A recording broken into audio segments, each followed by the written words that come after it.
క్రీస్తు సంఘములు సమర్పించు ప్రభు యొక్క వాక్యము అనే ఈ కార్యక్రమాన్ని వీక్షిస్తున్న మీ అందరికీ మా వందనములు. ఇప్పుడు సహోదరులు కరుణాకర్ గారు మనకు వాక్యాన్ని ప్రకటిస్తారు.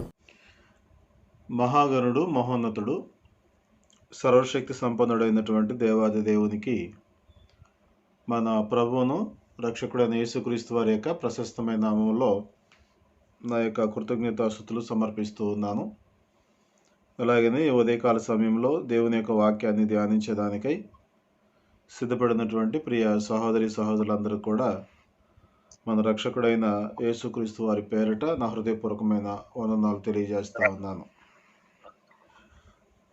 ఈ సమయంలో మనం కొరింథీయులకు రాసినటువంటి మొదటి పత్రిక 5వ అధ్యాయాన్ని మనం ధ్యానించుకుందాం. ఈ 5వ అధ్యాయంలో ఉన్నటువంటి సమస్య ఏదైతే ఉందో ఇది చాలా ఘోరమైనదిగా, ఒక రకంగా మాట్లాడుకోవటం కూడా చాలా ఇబ్బందికరమైనటువంటి వాతావరణం మనం ఇక్కడ గమనిస్తూ ఉంటాం. ఇప్పటి వరకు ఉన్నటువంటి సమస్యలు ఒక రకంగా మనం చూస్తూ ఉంటాం. అనగా మనుషుల మధ్యలో ఏర్పడినటువంటి భేదములు, కక్షలు అనేటువంటి మనం గమనిస్తూ ఉంటాం. మొదటి అధ్యాయంలో, రెండో అధ్యాయంలో వాళ్ళు నడుచుకోవటానికి కోరుకునేటువంటి జ్ఞానాన్ని గురించి మనం ఆలోచన చేసాం. మూడో అధ్యాయంలో వారిలో ఉన్నటువంటి విభజనలు శరీర సంబంధమైనవేనని, అలాగనే దేవుని యొక్క సంఘమును కట్టేటువంటి ప్రతివారు ఎక్కడ కడుతున్నారో, దేని మీద కడుతున్నారో చూసుకోవాలని ఇలాంటి విషయాలన్నిటినీ పరిశీలన చేశాం.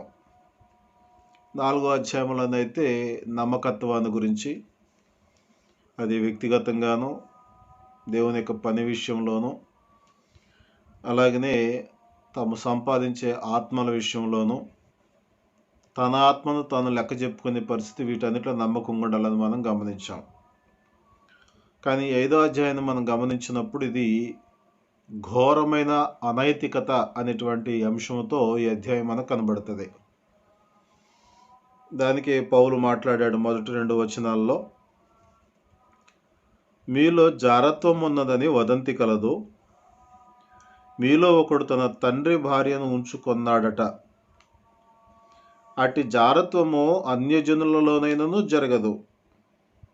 ఇట్లుండి మీరు ఉప్పొంగుచున్నారే గాని మీరెంత మాత్రము దుఃఖపడి ఇలాంటి కార్యము చేసిన వారిని మీలో నుండి వెలివేసిన వారు కారు అన్నాడు. అంటే ఎంత ఘోరమైనటువంటి కార్యము అనంటే, తన తండ్రి భార్యను ఉంచుకున్నాడు అంటే ఇది వ్యభిచారానికి, జారత్వానికి సంబంధించినటువంటి కార్యం. అంటే జారత్వము అనంటే మేము నేర్చుకునేటువంటి సమయంలో మాకు నేర్పించిన విషయం ఏంటంటే, వివాహితులు, అవివాహితులు శరీర సంబంధమైన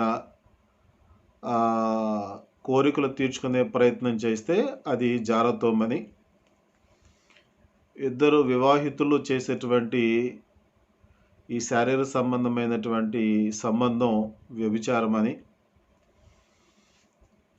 లేక డబ్బుతో కొనబడేటువంటి దాన్ని జారత్వం అంటారని చెప్పారు. అది ఏ విధమైనటువంటిది అయినప్పటికీ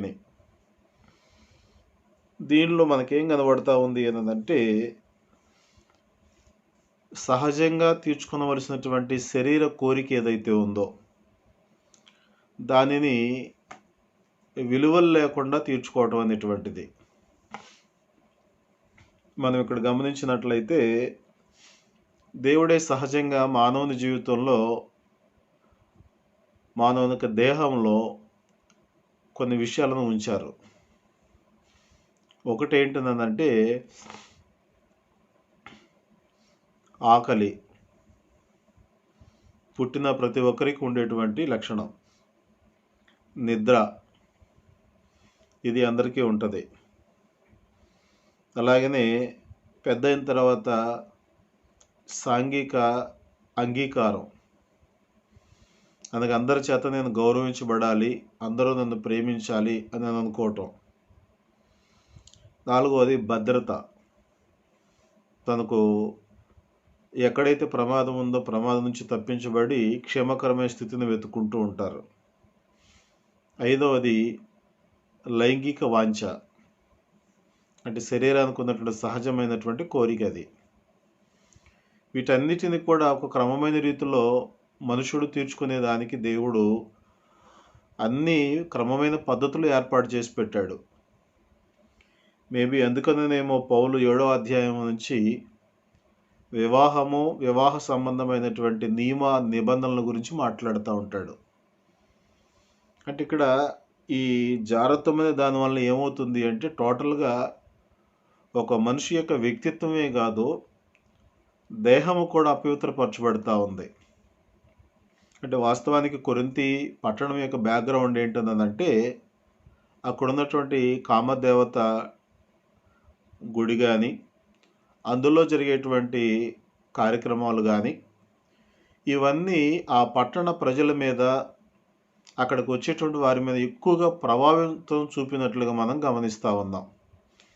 అందుకే దీనికి మరొక పేరున్నట్లుగా మనం నేర్చుకుందాం. పాపపు మురికి గుంట అనేటువంటి పేరు కూడా దీనికి ఉంది. అంటే ఇది ఎంత ఘోరమైనటువంటి అనైతికత అంటే, ఇలాంటి కార్యాన్ని అంటే ఒకవేళ తన తండ్రి భార్య అంటే తన తల్లి కాకపోవచ్చును, ఒకవేళ తన తల్లి కానటువంటి తల్లి వరుస అయ్యేటువంటి స్త్రీ ఎవరైనా కావచ్చును. అది ఇలాంటి విషయము అన్ని జనుల్లో కూడా జరగదే. అంటే తల్లి వరుస అయ్యేటువంటి స్త్రీతో శారీరక సంబంధం పెట్టుకుంటారా ఎవరన్నా? కానీ ఇది జరిగించినటువంటి వాళ్ళు ఎవరు అనంటే చాలా భయంకరంగా బాధ కలిగేటట్లుగా సంఘంలో ఉన్నటువంటి వారు. ఇది చాలా బాధ కలిగించేటువంటి విషయం. సంఘంలో ఉండి దేవుని యొక్క బిడ్డలుగా జీవించేదానికి సిద్ధపడి ఇలాంటి ఘోరమైనటువంటి కృత్యాలకు మనం తెగిస్తూ ఉన్నాము అనంటే అది ఒక రకంగా మనలో ఉన్నటువంటి అజ్ఞానము, లేకపోతే ఆత్మ సంబంధమైన తీవ్రత లేని పరిస్థితి కావచ్చును. అలాగనే ఈ పరిశుద్ధంగా జీవించేటువంటి ఈ ప్రయత్నంలో సాతాను యొక్క ప్రభావం కూడా ఉండవచ్చును.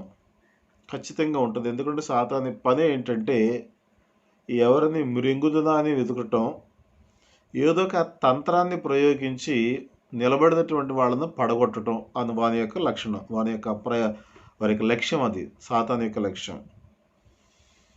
కనుక ఇలాంటి ఘోరమైనటువంటి దుస్థితి సంఘంలో ఉండటం ఎంతో బాధాకరం. ఇలాంటి పరిస్థితులు నేడు క్రీస్తు ప్రభు సంఘాల్లో కూడా ఉన్నాయి. మతశాఖల వాక్యానుసారం కాదు అని మనం పదే పదే గంట కొట్టి చెప్పేటువంటి మనం క్రీస్తు ప్రభు సంఘాల్లో కూడా ధనాపేక్ష కలిగినటువంటి దొంగలు ఉన్నారు. మానని పాపము చేసేటువంటి కన్నులు గల వ్యభిచారులు ఉన్నారు, మోసగాండ్రు ఉన్నారు. అంటే మరి క్రీస్తు ప్రభు సంఘంలోనే ఉండి అలా చేస్తూ ఉంటే మరి మిగిలిన వాళ్ళ పరిస్థితి ఏంటి? అందుకనే పేతురు ఏమంటాడు? తీర్పు దేవుని ఇంటి యొద్ద ఆరంభమైతే అంటాడు. అందుకని తీర్పు అనేటువంటిది, న్యాయ విమర్శ అనేటువంటిది క్రీస్తు ప్రభు సంఘానికే, ఇంట్లో ఉన్న వాళ్ళకే ఉంది. వెలపటి వారికి తీర్పు తీర్చవలసిన అవసరం లేదు. ఎందుకంటే వాళ్ళు ఇంకా పూర్తిగా వెలపటే ఉన్నారు కనుక, వాళ్ళు నిత్య శిక్షకు అర్హులు కనుక వారికి తీర్పు తీర్చాల్సిన అవసరం లేదు. వారు ఆల్రెడీ నేరస్తులు, పాపులు. దేవుని దృష్టిలో వాళ్ళు అసహ్యమైనటువంటి కార్యాలు చేస్తూ శిక్షకు పాత్రులుగానే వాళ్ళు ఉంటా ఉన్నారు. కనుక సంఘములో ఉండి ఇలాంటి జాగ్రత్త సంబంధమైనటువంటి పాపము ద్వారా తన మనసును అపవిత్రపరుచుకొని, తన యొక్క దేహాన్ని అపవిత్రపరుచుకొని, పైగా వాళ్ళు సంఘంలో ఎలా కొనసాగుతూ ఉన్నారు? అందుకనే అది అతని యొక్క పాపమైతే, ఇది ఒక వ్యక్తి తన తండ్రి భార్యను ఉంచుకున్నాడు అనేటువంటి ఘోరమైన అనైతికత కలిగినటువంటి పాపమైతే, అలాంటి పాపం చేసే వ్యక్తిని గురించి మిగిలిన వాళ్ళు ఎవరు పోవటం కూడా చాలా బాధాకరమైన విషయం. అందుకనే పౌలు 2వ వచనంలో, ఇట్లుండి మీరు ఉప్పొంగుచున్నారే గాని మీరెంత మాత్రము దుఃఖపడి ఇలాంటి కార్యము చేసిన వానిని మీలో నుండి వెలివేసిన వారు కారు. అలాంటి ఘోరమైనటువంటి తప్పిదం చేసే వ్యక్తిని నిలువబెట్టి విమర్శించి ఖచ్చితంగా వెలివేయాలి సంఘంలో నుంచి. ఎందుకు అనంటే అది సంఘమును చాలా ప్రభావితం చేస్తుంది చెడుగా వెళ్ళేదానికి. సంఘంలో ఉన్నటువంటి పరిశుద్ధత పోయేటట్లుగా తన ప్రభావాన్ని సంఘ సభ్యుల మీద చూపిస్తుంది. ఒక వ్యక్తి అలాగని చేయటం ద్వారా దానిని ఎవరు కూడా ఖండించినప్పుడు, దాన్ని ఎవరు పట్టించుకోనప్పుడు, మిగిలినటువంటి వారిలో కూడా ఈ పాపం యొక్క ప్రభావం అనేది ఏలుబడి చేసేదానికి పొంచి ఉంటుంది. కనుక అది చాలా తీవ్రమైంది. కనుక సంఘంలో ఉన్నటువంటి వారు దీన్ని గమనించి ఖచ్చితంగా దీని విషయంలో పరిష్కారం అనేటువంటిది కనుగొనాల్సిన అవసరం ఉంది. అందుకని వాళ్ళని ఏమని అంటామన్నాడు అనంటే, మీరు దుఃఖపడటం లేదు, పైగా ఉప్పొంగుతూ ఉన్నారు, ఇలాంటి కార్యాన్ని ఏమాత్రం మీరు పట్టించుకోవట్లేదేంటి అన్నాడు. నిజంగా నేటి సంఘాల్లో కూడా మనం గమనిస్తే, ఎవరు ఎలా ఉంటే మనకెందుకు, నేను వాక్యం చెప్తున్నాను, వాళ్ళు మార్చుకుంటారో మార్చుకోరో నాకు సంబంధం లేదు, నేను చెప్పేది చెప్పుకుంటూ పోతాను అనేటువంటి ధోరణిలో ఎవరిని ఖండించకుండా, గద్దించకుండా, వారి యొక్క లోపాలు తెలిసినప్పటికీ వాటిని సరిచేసే ప్రయత్నం చేయకుండా తటస్థంగా సంఘాన్ని నడిపించేటువంటి పరిస్థితులు కూడా ఉన్నాయి. అది ఎందుకునూ పనికిరాదు. ఎందుకు అనంటే, అపోస్తులకు సంఘాన్ని కట్టేదానికి ఎంత అధికారం ఉందో, వాక్యాన్ని ప్రకటించేదానికి ఎంత అధికారం ఉందో, వాక్యాన్ని బట్టి రక్షణలోనికి నడిపించి బాప్తిసం ఇచ్చేదానికి ఎంత అధికారం ఉందో, ఆ బాప్తిసం పొంది ప్రభువులో కొనసాగుతున్న వ్యక్తులను ఖండించి, గద్దించి, బుద్ధి చెప్పి సరిచేసేదానికి కూడా అంతే అధికారం ఉంది. అలాగని వీరు వాళ్ళ మీద అధికారులేం కాదు, యేసు ప్రభు ఇచ్చినటువంటి హక్కు అది. రెండవది ఆత్మ సంబంధమైనటువంటి ప్రేమది. ఆ ప్రేమతోనే సరిచేయాలి. నాశనమైపోతారన్న బాధతో దిద్దాలి. ఇది మన బాధ్యత. కనుక ఇలాంటి కార్యాన్ని చూసి చూడనట్టుగా పట్టించుకోనకుండా ఉన్నటువంటి సంఘాన్ని కూడా ఏమంటా ఉన్నాడు అంటే, మీరు ఉప్పొంగుతూ ఉన్నారు, ఇలాంటి కార్యాలు మీరు పట్టించుకోనకుండా ఉన్నారు, కనీసం ఇలాంటి కార్యం ఇప్పుడు అనుజనులను జరుగుతుందా? ఎంత ఘోరమైనటువంటి స్థితికి ఎవరైనా దిగజారిపోతారా అని వాళ్ళని గద్దించి 3వ వచనంలో, నేను దేహ విషయము దూరముగా ఉన్నను, ఆత్మ విషయమై సమీపముగా ఉండి మీతో కూడా ఉండినట్టుగానే ఇట్టి కార్యము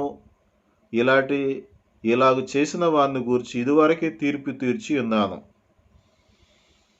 అంటే ఒకవేళ సేమ్ ఇలాగనే అని కాదు, ఇలాగని ఎవరైతే సంఘానికి ప్రభావితం చూపేటువంటి కార్యాల్లో వాళ్ళు చిక్కుకున్నప్పుడు అలాంటి వారి విషయంలో నేను ముందే తీర్పు తీర్చాను అని అంటాడు. కానీ 4వ అధ్యాయంలో మనం గమనిస్తే, తీర్పు తీర్చటం మన పని కాదు అని అంటాడు. దేనిని గూర్చి తీర్పు తీర్చకుడి అని అన్నాడు 5వ వచనంలో, 4వ అధ్యాయం 5వ వచనంలో. కానీ ఇక్కడికి వచ్చేటప్పటికి మరలా నేను తీర్పు తీర్చాను, మీరెందుకు పట్టించుకోవట్లేదు ఈ విషయాన్ని గురించి అని చెప్పేసి వాళ్ళని గద్దిస్తూ ఉన్నాడు. అంటే ఇక్కడ మనకు అర్థం కావాల్సింది ఏంటంటే, ఏ విషయాలను గురించి మనం తీర్పు తీర్చకూడదు, ఏ విషయాల గురించి మనం తీర్పు తీర్చాలనేటువంటి క్లారిటీ ఉండాలి. గ్రంథం మనకు చాలా స్పష్టంగానే తెలియజేస్తూ ఉంటుంది. నీవు తిను అని చెప్తూ ఉంటుంది, అలాగనే నువ్వు తినవద్దు అని కూడా చెప్తుంది. అంటే ఏది తినాలి, ఎలా తినాలి అనేటువంటిది మనం అర్థం చేసుకోవాలి గ్రంథంలో నుంచి చదివి. అలాగే తినవద్దు అన్నప్పుడు ఏమి తినొద్దన్నాడు, ఎందుకు తినొద్దన్నాడు అనేటువంటిది మనం అర్థం చేసుకోవాలి. ఉదాహరణకి మనం గమనిస్తే తిమోతికి రాసిన మొదటి పత్రిక 4వ అధ్యాయంలో దేవుడు సృజించిన ప్రతి వస్తువును మంచిది, దేవునికి కృతజ్ఞతాస్తుతులు చెల్లించి మీరు పుచ్చుకునే ఎడల ఏదియూ నిషేధింపదగినది కాదు అంటాడు. అంటే ప్రతీది మనం తినొచ్చును దేవునికి స్తుతులు అర్పించి అని అర్థమవుతుంది. కానీ సంఘంలో ఉన్నటువంటి వారితో మరొక చోట ఏమంటాడు అన్నదంటే మీరు కొన్నిటిని తినటం మానాలి అంటాడు.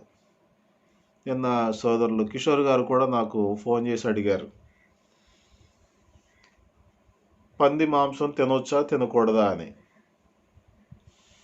అది పంది అనేటువంటి దాన్ని సాతానికి సింబల్గా ఇచ్చేశారు క్రైస్తవులు.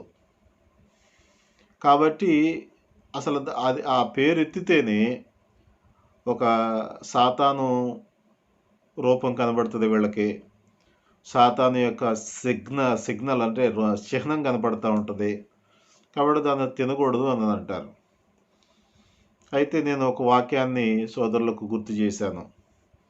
అపోస్తుల కార్యములు 15వ అధ్యాయము 19-20 వచనాల ప్రకారం చూడండి అని చెప్పాను. అక్కడేముంది అని అంటే 19-20 వచనాల్లో విగ్రహ సంబంధమైన అపవిత్రతను, జారత్వమును, గొంతు పిసికి చంపిన దానిని, రక్తమును విసర్జించుటకు వారికి పత్రిక వ్రాసి పంపవలనని నా అభిప్రాయము అన్నాడు. అంటే క్రైస్తవులైనటువంటి దేవుని యొక్క పిల్లలు అన్ని తినటానికి హక్కు కలిగిన వారై ఉన్నారు. అలాగని ఈ కొరింథీ పత్రికలోని 8వ అధ్యాయంలోకి వెళ్ళిన తర్వాత పౌలు అంటాడు, ఆ విగ్రహములకు అర్పించిన వాటిని తినుట విషయము నేను మీకు సమాధానం చెప్తాను అంటాడు. కనుక ఇక్కడ తిను అని చెప్పేది దేవుడే, తినొద్దు అని చెప్పేది కూడా దేవుడే. అలాగే మనం కూడా మన పిల్లలకు చెప్తాం, పని చెయ్యి పని చెయ్యి పని చెయ్యి అంటాం. అలాగని ఏ పని పడితే ఆ పని చేస్తుందని మనం ఒప్పుకోం. అది న్యాయమైందై ఉండాలి, యథార్థమైందై ఉండాలి, అందరికీ మేలుకరమైందై ఉండాలి, దానివల్ల తనకు ప్రయోజనం కలిగేదై ఉండాలి. అలాగనే దేవుడు చెప్పేటువంటి మాటలు మనం చాలా జాగ్రత్తగా పరిశీలించాలని, తీర్పు తీర్చాను అనంటే ఖచ్చితంగా మనల్ని మనం తీర్పు తీర్చడం, విమర్శించుకోవటం, సరిచేసుకోవటం అనేటువంటిది చేయాల్సిన అవసరం ఉంది.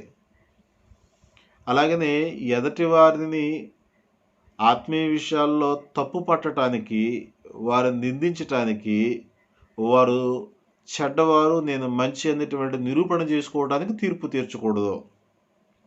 మరి ఏ విషయంలో తీర్పు తీర్చాలి అంటే, ఇది ఇక్కడ ఉన్నటువంటి సమస్య మనం గమనిస్తే 5వ అధ్యాయంలో ఒక వ్యక్తి ఘోరమైనటువంటి అనైతికత స్థితిలోనికి వెళ్ళిపోయి అతను పాడైపోతూ సంఘాన్ని కూడా చెడగొట్టేటువంటి ప్రమాదకరమైన ఆ ప్రభావాన్ని అతను కనపరుస్తూ ఉన్నాడు కనుక అలాంటి వాని విషయంలో అనేక ఆత్మలు దెబ్బతినే ప్రమాదం ఉంది కనుక తీర్పు తీర్చవలసిన అవసరత ఉంది. నేను ముందే ఈ విషయాల గురించి తీర్పు తీర్చాను అని పౌలు మాట్లాడటం మనం గమనిస్తూ ఉన్నాం. 4-5 వచనాలు గమనిస్తే ఏమనగా, ప్రభువైన యేసు దినమందు వాని ఆత్మ రక్షింపబడినట్లు శరీరేచ్ఛలు నశించుటకై మన ప్రభువైన యేసుక్రీస్తు నామమున మీరును నా ఆత్మయు మన ప్రభువైన యేసుక్రీస్తు బలముతో కూడి వచ్చినప్పుడు అట్టి వానిని సాతానుకు అప్పగింపవలెను అంటాడు. అంటే యేసు ప్రభు యొక్క దినమందు వాని ఆత్మ రక్షింపబడినట్లు శరీరేచ్ఛలు నశించటానికై. అంటే ఇక్కడ యేసు ప్రభు యొక్క దినమందు అంటే మనం గమనిస్తే రెండో రాకడ దినం అనుకుంటున్నాం. కాదు, ప్రభు దినము అంటే ఏది అంటే ప్రస్తుతం మనకి ఆదివారము. ఈ ఆదివారం సంఘంలోకి వస్తున్నాడు కదా, ప్రభు బలలో పాలుపంపులు పొందుతున్నాడు కదా. కనుక ఈ ప్రభు బలలో పాలుపంపులు పొందుతూ అందరితో కలిసి ఉండేటువంటి, నేనేం తప్పు చేయట్లేదు, నేను బాగానే ఉన్నాను, ఆ స్థితి ఏదైతే ఉందో అతనిలో, అది అతను గ్రహించి తన శరీరేచ్ఛలు నశించేటట్లుగా, తన శరీర సంబంధమైన కోరికలు ఆ జీవితం సరిచేసుకునేటట్లుగా అతన్ని ఏమంటున్నాడంటే సాతానికి అప్పగించాలి అన్నాడు. అంటే అర్థం ఏంటంటే ఆరాధనలో పాల్పంపులు పొందకుండా, ప్రభు బలలో చేయబెట్టకుండా అతన్ని మీరు వెలివేయాలి. ఎందుకు వెలివేయాలి అనంటే అతను తప్పు మార్గంలో ఉన్నాడనే సంగతి అర్థం కావాలి. మనం చెప్పకపోతే నేను సరిగానే ఉన్నాను, అందరూ నన్ను అంగీకరిస్తున్నారు కదా, ఏదైనా లోపం ఉంటే నాకు చెప్పేవాళ్లే కదా అనేటువంటి ధోరణిలో ఉంటారు. మా స్థానిక సంఘంలో జరిగిన ఒక సంఘటన నాకు జ్ఞాపకం వచ్చింది. ఏంటి అనంటే ఒక సహోదరి ఎప్పటి నుంచో వాక్యం వింటూ ఉంది. రక్షణ పొందటానికి కాస్త ఆలస్యం చేస్తూ ఉంది. సరే, ఇలాగ తన జీవితం కొనసాగుతూ ఆరాధనకు వస్తూ పోతూ రక్షణ పొందకుండానే కొనసాగుతూ ఉంది. కొద్ది కాలం తర్వాత ఏం జరిగింది అన్నదంటే ఆవిడ తన బంధువుల ఇంటికి వెళ్ళి అక్కడ వేరొక క్రీస్తు సంఘంలో సమయ భావాన్ని బట్టి లేక పరిస్థితుల ఇబ్బందికరమైన పరిస్థితులను బట్టి అక్కడ మరొక క్రీస్తు ప్రభు సంఘంలో బాప్తిసం పొందింది. సరే, వచ్చిన తర్వాత పొందాము అనేటువంటి సంగతి కూడా తెలియచేయలేదు. కానీ అందరిలో కలిసి ప్రభు బలలో చేయి పెట్టింది. తర్వాత సోదరులు అడిగారు, పలానా సహోదరి ఎప్పుడు బాప్తిసం ఇచ్చారు మీరు అని నన్ను అడిగారు.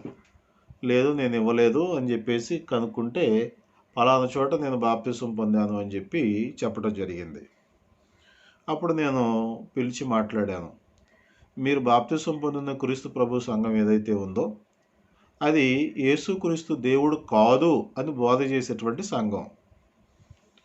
యేసుక్రీస్తు దేవుడు అని బైబిల్ స్పష్టంగా మనకు తెలియజేస్తూ ఉంది. మరి అలాంటి వాక్య విరుద్ధమైన బోధ చేసేటువంటి సంఘంలో బాప్తిసం పొందినటువంటి మీరు మరి యేసుక్రీస్తు దేవుడు అని బోధించేటువంటి సంఘంలో ఎలా కొనసాగలుగుతారు అని అన్నాను. అప్పుడు ఆ సహోదరి అంది, వాళ్ళైతే మందే తప్పు అంటారు అని అంది. Okay, right. అంటే రైట్ అయినటువంటి సరైన విధానంలో బాప్తిసం పొందొచ్చి తప్పుగా కొనసాగుతున్న ఈ స్థానిక సంఘంలో ఎలా నువ్వు కొనసాగలుగుతావు? ఇది వాక్యానుసారం కాదు. అంటే మరి పరిష్కారం ఏంటి?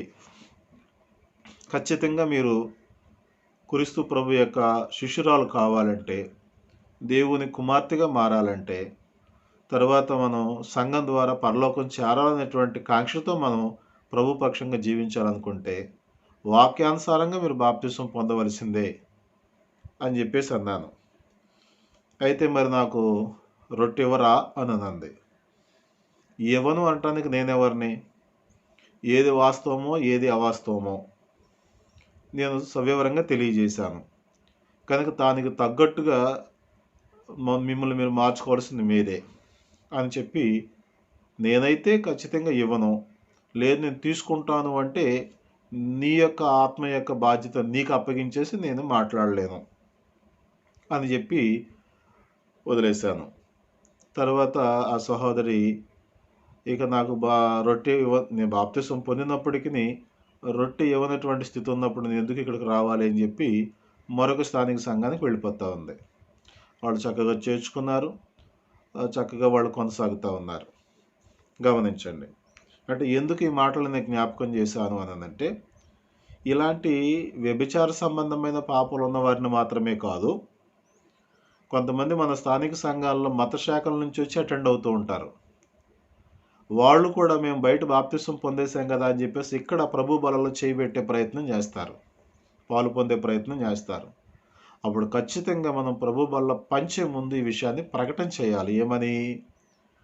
ఈ ప్రభు బలలో పాల్పంపులు పొందేదానికి క్రీస్తు ప్రభు సంఘంలో బాప్తిసం పొందిన వారు మాత్రమే అర్హులు. మీలో ఎవరైనా మతశాఖల్లో బాప్తిసం పొందిన వారు ఉంటే, అంటే మనకు తెలుస్తుంది కదా, కొత్త వారు ఎవరు వచ్చారో ఏంటో తెలుస్తుంది, వాళ్ళు ఎవరో ఏంటో మనకు తెలియనప్పుడు ఖచ్చితంగా ఈ ప్రకటన చేయాలి సంఘానికి. ఒకవేళ మీరు ఎవరైనా మతశాఖలో బాప్తిసం పొందితే మీరు ఈ పాత్రలో చేయి పెట్టకూడదు, మీకు ఇంకా వివరాలు కావాలి అంటే ఆరాధన అయిన అనంతరం మనం మాట్లాడదాము అని చెప్పి ముందే అనౌన్స్ చేసి మనం ప్రభు బలను పంచాలి. గమనించండి. అలాగన వాక్య సిద్ధాంతపు విధానాల్లో తేడా ఉందా, వ్యక్తిగత జీవితంలో సంఘాన్ని ప్రభావితం చేసేంత తప్పిదాలు కలిగి జీవిస్తుందా, వాటన్నిటినీ ఖచ్చితంగా తీర్పు తీర్చేటట్లుగా ప్రశ్నించవలసిన అవసరం ఉంది. అది దేవుడు మనకిచ్చినటువంటి హక్కు. సాతానుకు అప్పగించాలి అంటే అర్థం ఏంటంటే, ఎప్పుడైతే వారిని మనం అవాయిడ్ చేశామో, పౌలు ఏమన్నాడు దాని గురించి, వెలివేసిన వారు కారు అన్నట్టు వారిని ప్రభు యొక్క కార్యక్రమాల్లో పాల్పొందులు పొందనీయకుండా సంఘము వెలివేయాలి. వెలివేసినప్పుడు ఏమవుతుంది అంటే వాళ్ళలో ఒక బాధ అనేది ఏర్పడుతుంది. ఈ బాధలో నుంచి ఎందుకు ఏమిటనేటువంటి ప్రశ్నలు వారికి బయలుదేరుతాయి. అప్పుడు తమ యొక్క తప్పిదాలను వారు సరిచేసుకునే దానికి అవకాశం ఉంది. వెలివేసేటప్పుడు కూడా ఏ ధోరణితో వెలివేయాలంటే, వీళ్ళకి నాశనం అయిపోవాలి, వీరికి సంఘానికి రాకూడదు, ఇలాంటి వాళ్ళు మనతో ఉండకూడదు అనేటువంటి కఠినమైన మనసుతో కాదు. మారు మనసు పొందుతారు. నేను మాట్లాడకుండా ఉంటే వాళ్ళకి బాధ తెలుస్తుందేమో, సరి చేసుకుంటారేమో. అంటే మనం కొన్ని సందర్భాల్లో మన గృహాల్లో కూడా జరిగిస్తూ ఉంటాం. ఏదైనా బాధ కలిగింది అనుకోండి, భార్యాభర్తలు కానీ పిల్లలు కానీ మాట్లాడటం మానేస్తారు. అంటే ఏంటి దాని అర్థం ఏంటి?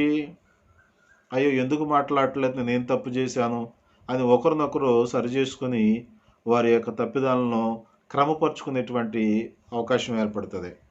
అలాగని వారిని నశించకుండా రక్షింపబడాలన్న ఉద్దేశంతో ప్రేమతోనే వెలివేసినట్లుగా మనం వ్యవహరించాలి. అప్పుడు వాళ్ళకి అర్థమవుతుంది, నేను కాని మార్గంలో ఉన్నాను, నేను అందరికీ ప్రయోజనం కలిగించేది కాకుండా ఇబ్బంది కలిగించే పరిస్థితిలో నేను ఉన్నాను అనేటువంటి ఆ హెచ్చరిక వాళ్ళ మనసు వాళ్ళకి ఇస్తుంది ఖచ్చితంగా, అలా మనం చేయగలిగినప్పుడు. అలాగని కాకుండా అయ్యి వీళ్ళు మత్స్యాకుల నుంచి వచ్చారు, మరి తీసుకోకూడదంటే ఏం ఫీల్ అవుతారో, బాధపడతారేమో, తర్వాత నుంచి వీళ్ళు రారేమో అని మొహమాటానికి పోయామనుకోండి. ఇది కూడా జరిగింది. అలా మొహమాటానికి పోతే తర్వాత నిదానంగా వాళ్ళకి వాక్యం చెప్పి మారుద్దామని చేసే ప్రయత్నాల్లో తర్వాత వాళ్ళు అడిగినటువంటి మాట ఏంటన్నదంటే, ఒకవేళ మేము తప్పు మార్గంలో ఉంటే, మేము వాక్యానుసారంగా చేయకుండా మేము ఉంటున్నట్లయితే, మేము వచ్చినప్పటి నుంచి మీరు మాకు రొట్టె ఎందుకు ఇస్తున్నారని అడిగినటువంటి సందర్భాలు కూడా ఉన్నాయి. అంటే అది మన యొక్క పనిని మనమే ప్రశ్నించుకునేటువంటి స్థితికి తీసుకుని వెళ్ళిన వాళ్ళం అవుతాం. కాబట్టి పౌలు ఈ విషయాల్లో చాలా కరాఖండిగా అట్టి వారిని సాతానుకు అప్పగించేయండి అన్నాడు. ఎందుకు అలాగనంటే 6వ వచనం నుంచి, పులిసిన పిండి కొంచెమైనను ముద్దంతయు పులుగు చేయనని మీరు ఎరుగరా. అంటే పులిసిన పిండి అంటే పులిసిపోయి పాడైపోయినటువంటిది. అంటే పులిసిన పిండిలో 2 రకాలు ఉంటాయి. పులిసి రుచినిచ్చి అది ఇంకా చాలా శ్రేష్టంగా మారేటువంటి స్థితి ఉంది. పులిసిపోయి పాడయ్యి పనికిరానిటువంటి స్థితి కూడా ఉంది. ఈ 2 సందర్భాలు వాడొచ్చు దాన్ని. ఇదేమో పులిసిపోయినటువంటి పాడైపోయినటువంటి స్థితి, అనగా అది కొంచెం ఉంటే ముద్దంతా పాడు చేస్తుంది, అనగా సంఘాన్ని అంతటిని కూడా చెడగొడుతుంది. కాబట్టి అది మనం సహించకూడదు. 7వ వచనంలో, మీరు పులిపిండి లేనివారు గనుక క్రొత్త ముద్ద అవుటకై ఆ పాతదైన పులిపిండిని తీసి పారవేయుడి. మీరు క్రీస్తుతో కూడా నూతనమైనటువంటి స్థితి సాధించాలి అంటే మనలో ఉన్నటువంటి ఆ పులిపిండి అనేటువంటి చెడును, దుష్టత్వాన్ని తీసి పారేయాలి అని చెప్పి చెప్తూ, ఇంతేకాక క్రీస్తును మన పస్కా పశువు వధింపబడును గనుక పాతదైన పులిపిండితోనైనను దుర్మార్గతయు దుష్టత్వమునను పులిపిండితోనైనను కాకుండా నిష్కాపట్యమును సత్యమునను పులియని రొట్టెతో పండుగ ఆచరింతుము. గమనించండి. అంటే మనం చేసేటువంటి ప్రభుదిన ఆరాధనను పౌలు ఒక పండుగగా వర్ణించాడు. అది ఎలా చేయాలి? సత్యముతోనూ అలాగని పులియని రొట్టెతోనూ పండుగ చేయాలి అంటాడు. అంటే మనమే ఒక సమర్పణ కలిగినటువంటి రొట్టెగా మనం మారాలి. సత్యం అనేటువంటి దాన్ని ఆధారం చేసుకోవాలి. పరిశుద్ధత అనేటువంటి స్థితిని కలిగి ఉండాలి. అలాగన కాకుండా దుర్మార్గత, దుష్టత్వం అనేటువంటి పులిపిండి అంటే పాతదైన లక్షణాలు ఉంటే మనకు ఆదివారం పండగలాగా అనిపించదండి, ఫార్మాలిటీగా అనిపిస్తుంది. మీరు గమనించండి, ఆదివారం ఎవరికైనా బోరు కొడుతుంది అంటే, ఆదివారం వాళ్ళకి కాస్త ఇబ్బందిగా తయారవుతుంది అంటే, ఆరాధన వెక్కసమవుతుంది అనంటే, ఇవన్నీ కారణాలు ఏంటంటే, సూచనలు ఏంటంటే వారిలో ఈ దుర్మార్గత, దుష్టత్వం అనేటువంటి పులిపుండి వంటి గుణాలు వారిలో పాతుకుపోతూ ఉన్నాయి అని దాని అర్థం. అలాగని కాకుండా ఎప్పటికప్పుడు మన యొక్క దేహాన్ని, ఆత్మను కూడా పరిశుద్ధపరచుకుంటూ మనం జీవిస్తూ ఉంటే ప్రభు దినమైనటువంటి ఆదివారం మనకు పండగలాగా ఉంటుంది. ఓకే, కనుక పౌలు చెప్పినటువంటి మాట ఏంటంటే దాన్ని తప్పకుండా పరిష్కరించాలి. ఏంటి పరిష్కారం?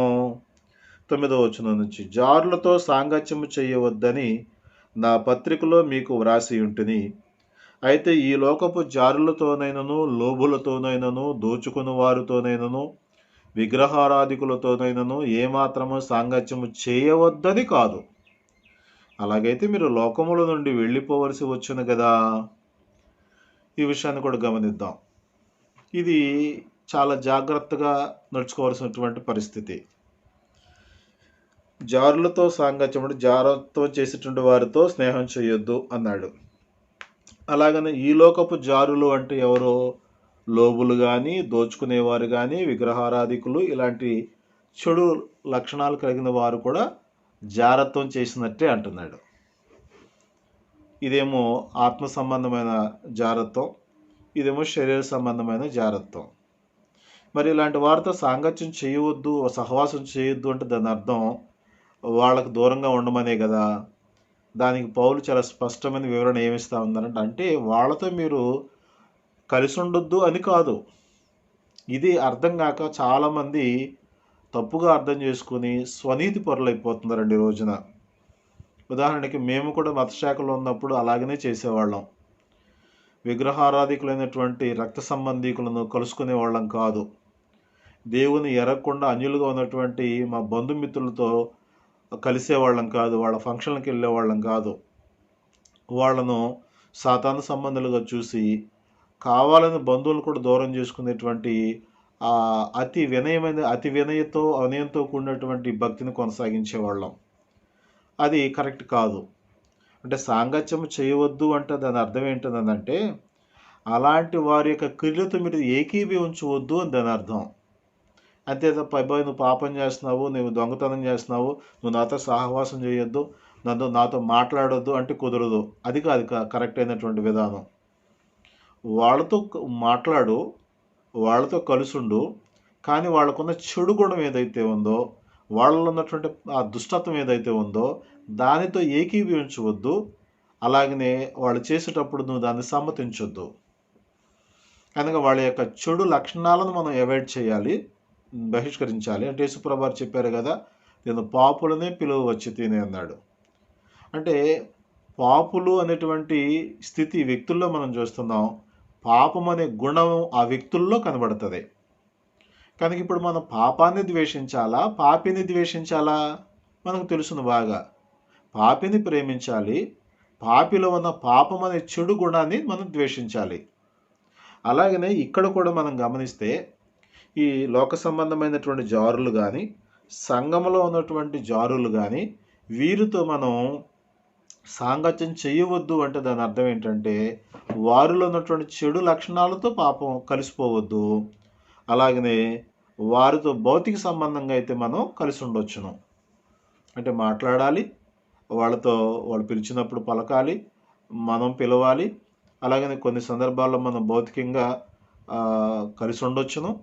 కానీ వాళ్ళు చేసేటువంటి ఈ దుష్టత్వ పనుల్లో మాత్రం మనం ఏకీభవించకూడదు. అందుకని 10వ వచనం చివరిలో ఏమన్నాడు? సాంగత్యము చేయవద్దు అనంటే వాళ్ళతో మీరు కలిసి ఉండొద్దు అని దాని అర్థం కాదు. అలాగైతే మీరు లోకములో నుండి వెళ్ళిపోవలసి వచ్చింది కదా.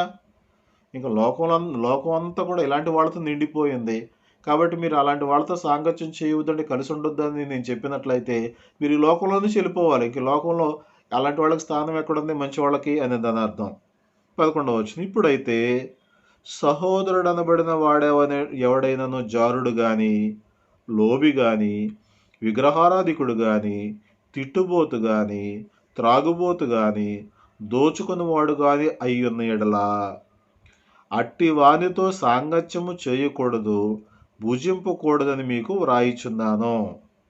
గమనించండి, ఎవరితో మీరు సాంగత్యం చేయకూడదు, ఎవరితో కలవకూడదు అంటే సహోదరుడెవడను అనబడిన వాడెవడైనా, అంటే సంఘంలో చేర్చబడిన వాడు ఎవడైనా ఉండి నేను రక్షణ పొందాను అని లోకంలో చెప్పుకుంటూ నేను క్రైస్తవుడిని అని చలామణి అవుతున్న వ్యక్తి ఎవరైనా ఇలాంటి పాపాల్లో చిక్కుకుందంటే అలాంటి వాళ్ళతో సాంగత్యం చేయొద్దు, సహవాసం చేయొద్దు, అలాంటి వాళ్ళని వెలివేయాలి.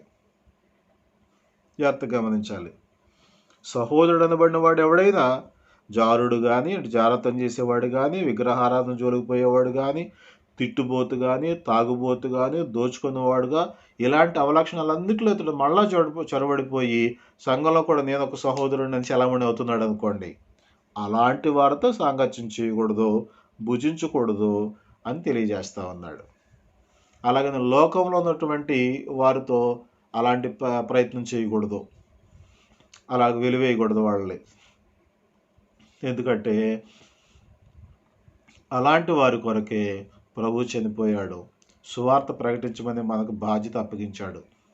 కనుక వాళ్ళకి తెలియక ఆ పాపాలు ఉన్నారు కనుక ఆ పాపాన్ని ద్వేషిస్తూ పాపిని ప్రేమించి మంచిదారికి తీసుకొచ్చే ప్రయత్నం లోకంలో చేయాలి. కానీ సంఘంలో ఉన్న వాళ్ళు ఎవరైనా పాపులుగా ఉంటే అలాంటి వాళ్ళతో మాత్రం సాంగత్యం, ఫ్రెండ్షిప్ చేయకూడదు.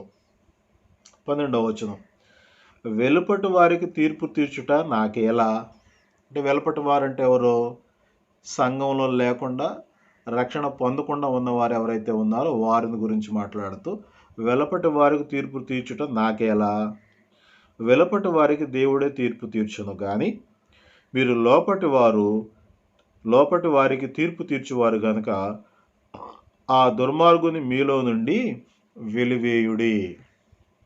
గమనించండి, ఇలాంటి ఘోరమైనటువంటి అనైతికతలోనికి దిగజారిపోయినటువంటి వ్యక్తిని, ఇంత దుష్టమైనటువంటి కార్యంలో పాలుపంపులు పొందుతున్న వ్యక్తిని మీరు సంఘంలో నుంచి వెలివేసేయండి. ఎందుకంటే లోపల వారికి తీర్పు తీర్చేటువంటి అధికారం ఉందనగా సంఘానికి తప్పిదం చేసినటువంటి సహోదరుల మీద తీర్పు తీర్చే అధికారం ఉంది, సరిచేసే అధికారం ఉంది, సరిదిద్దే అధికారం ఉంది. వాక్యాన్ని బట్టి అందరం కూడా ఒకరినొకరు సరిచేసుకోవలసినటువంటి బాధ్యత ఉంది. కాబట్టి ఇలాంటి తప్పిదాలు మనం గుర్తించినప్పుడు ఖచ్చితంగా వాటి గురించి మాట్లాడాలి, వారిని గద్దించాలి, ఖండించాలి. ఇలాగ ఉంటే నువ్వు సంఘానికి అటెండ్ కావద్దు అని నిర్మోహమాటంగా చెప్పాలి. ఒకవేళ ఫీల్ అవుతారేమో వాళ్ళు పెద్దవాళ్ళు, బాగా డబ్బులు ఉన్నవాళ్ళు అని ఏదైనా మొహమాటానికి పోతే అక్కడ ఉన్నటువంటి ప్రభు యొక్క సంఘాన్ని మనమే అపవిత్రపరిచి అది పాడైపోయేదానికి మన వంతు సహకారాన్ని మనం కూడా ఇచ్చినటువంటి నేరస్థలముగా దేవుని దృష్టిలో ఉంటాం.